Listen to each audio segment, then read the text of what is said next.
abattoirs are where we have some of these cow skin processed.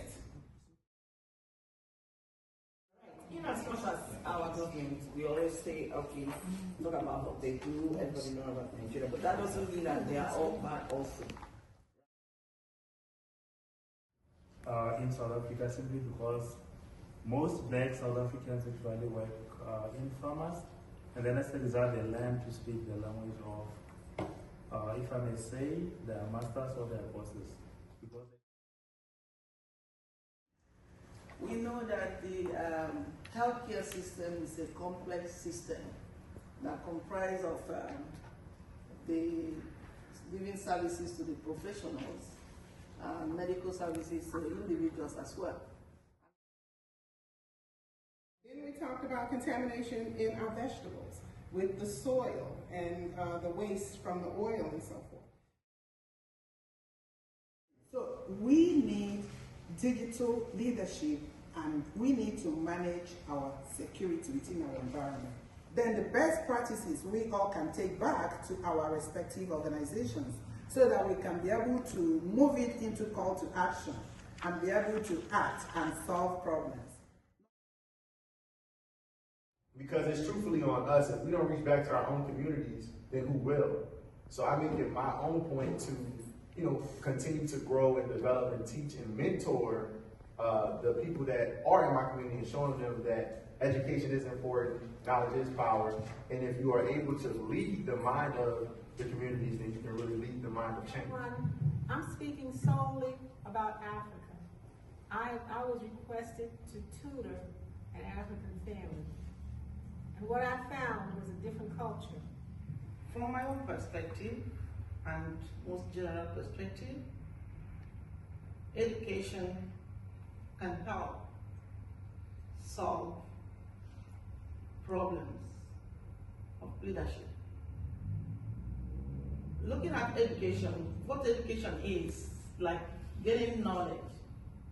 Knowledge you didn't have in the past, you get knowledge, it broadens your scope of things you did not know before.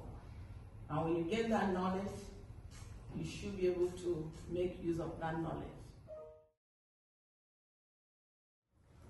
This is not just about technology. It is about empathy and reimagine business.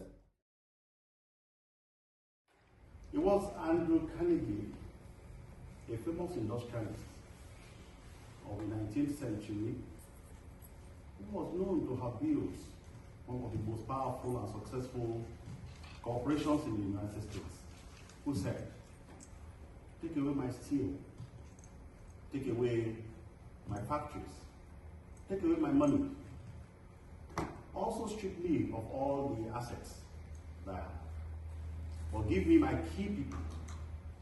And in this regard, he's talking about his employees. We want to look at the states in Nigeria that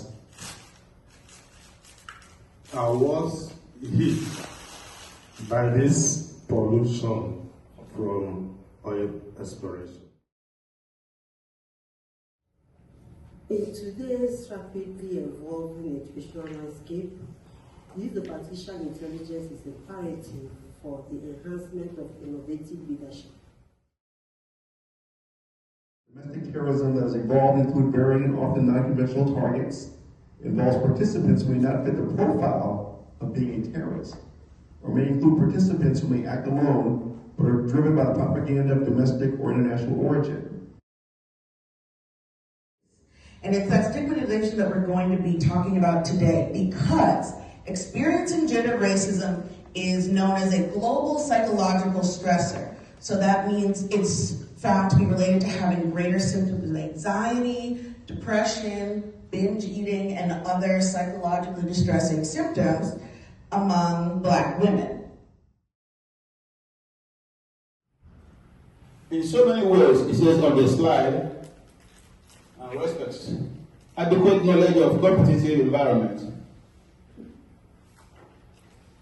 leads to a more accurate understanding and implementation of multinational global marketing strategy. This assertion was made by Craig and Rogers, 2001. So what I want to do here is, we'll just go through the sections that we have written. I will start and we'll do it paragraph by paragraph. Okay, Dr. Miller?